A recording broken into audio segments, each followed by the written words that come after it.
കരൂർ ദുരന്തത്തിൽ വ്യാജ പ്രചാരണം പാടില്ല എന്ന വീഡിയോ സന്ദേശവുമായി തമിഴ്നാട് മുഖ്യമന്ത്രി എല്ലാവരും ഉത്തരവാദിത്തോടെ പെരുമാറണം, കിംവദന്തി പരത്തരുത് എന്നും സ്റ്റാലിൻ വീഡിയോയിൽ പറയുന്നു. കരൂരിൽ നടന്നത് പെരുന്തുയരം, കൊടുന്തുയരം, இதுவரை நடக்காத துயரம், இனி நடக்கக்கூடாத துயரம். மருத்துவமனைக்கு நான் நேரில் போய் பார்த்த காட்சிகள் இன்னும் என் கண்ணை விட்டு அகலலை. கனத்த மனநிலையிலையும் துயரத்திலையும் தான் இன்னும் இருக்கேன். செய்தி கிடைச்சதும் மாவட்ட நிர்வாகத்தை முடுக்கிவிட்டு எல்லா உத்தரவுகளையும் பிறப்பித்த பின்னாலும் என்னால் வீட்டில் இருக்க முடியல.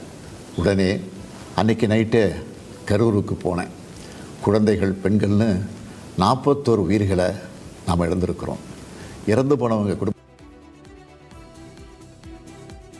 കൂടുതൽ വിവരങ്ങളുമായി ലിജോ ചേരുന്നു. ലിജോ, ഇതിപ്പോൾ ആ സംഭവത്തിൽ വിജയിയെക്കുറിച്ചോ വിജയുടെ പാർട്ടിയെക്കുറിച്ചോ അവിടെ ഉണ്ടായിരുന്ന സംഭവങ്ങളുടെ എന്തെങ്കിലും നിഗമനങ്ങളെ കുറിച്ചോ മറ്റോ അദ്ദേഹം എന്തെങ്കിലും പറയുന്നുണ്ടോ ഈ വീഡിയോയിൽ? സനീഷ്, നിലവിലെ സാഹചര്യത്തിൽ കരൂർ അപകടവുമായി ബന്ധപ്പെട്ട് വിവിധ തരത്തിലുള്ള വാർത്തകളും അത്തരത്തിലുള്ള ഊഹാപോഹങ്ങളും പ്രചരിക്കുന്ന ഒരു സാഹചര്യത്തിലാണ് മുഖ്യമന്ത്രി സ്റ്റാലിൻ ഇപ്പോൾ ഇത്തരത്തിലൊരു വീഡിയോ സന്ദേശം മായി രംഗത്ത് വന്നിരിക്കുന്നത്. അതിന് പ്രധാനപ്പെട്ട കാരണം TVK, അതായത് വിജയുടെ പാർട്ടി ഉന്നയിക്കുന്ന പ്രധാനപ്പെട്ട ആരോപണങ്ങളിൽ DMKയുടെ MLA കൂടിയായിട്ടുള്ള സെന്തിൽ ബാലാജി ഈ വിഷയത്തിൽ അദ്ദേഹത്തിന് ഇതിന് പിന്നിലുണ്ട് എന്നുള്ളതാണ് ഏറ്റവും പ്രധാനമായും ഉന്നയിക്കുന്ന ആരോപണം. സെന്തിൽ ബാലാജിയുടെ ഏറ്റവും പ്രധാനപ്പെട്ട അല്ലെങ്കിൽ അദ്ദേഹത്തിന് ശക്തി കേന്ദ്രം കൂടിയാണ് ഈ കരൂർ എന്ന പ്രദേശം. അവിടെ വിജയ് വരുന്ന സമയത്ത് അവിടെ വൈദ്യുതി ഇല്ലാതിരിക്കുന്ന ഒരു സാഹചര്യം ഉണ്ടാകുന്നു. അവിടെ ഈ വിജയ്ക്ക് നേരെ കല്ലേറുണ്ടായി എന്നുള്ള ആരോപണം ഇപ്പോൾ TVK ഉന്നയിക്കുന്നുണ്ട്. അതുപോലെ തന്നെ ഏറ്റവും ഇടുങ്ങിയ ഒരു സ്ഥലത്ത് ഈ പരിപാടി നടത്താനുള്ള ശ്രമം നടത്തി.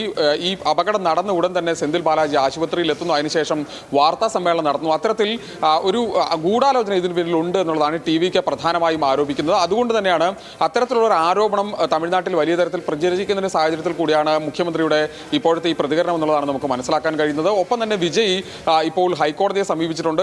അതായത് ഈ അപകടം നടന്ന പ്രദേശത്ത് എത്താനും അവിടെയുള്ള അപകടത്തിൽ മരിച്ചവരുടെ കുടുംബാംഗങ്ങളെയും പരിക്കേറ്റവരെയും കാണാനുള്ള അവസരം വേണമെന്നുള്ള ആവശ്യം ഉന്നയിച്ച് ഇപ്പോൾ ഹൈക്കോടതിയെ സമീപിച്ചിട്ടുണ്ട്. നേരത്തെ തമിഴ്നാട് പോലീസ് ഇത് നിരാകരിച്ചിരുന്നു. അതുകൊണ്ട് തന്നെ ആ തരത്തിൽ ഈ വാർത്ത അല്ലെങ്കിൽ ഈ സംഭവം മറ്റൊരു തരത്തിലേക്ക് മുന്നോട്ട് പോകുന്ന സാഹചര്യത്തിലാണ് മുഖ്യമന്ത്രിയുടെ ഇപ്പോഴത്തെ പ്രതികരണം എന്നുള്ളതാണ് നമുക്ക് മനസ്സിലാക്കാൻ കഴിയുന്നത്. സനീഷ്.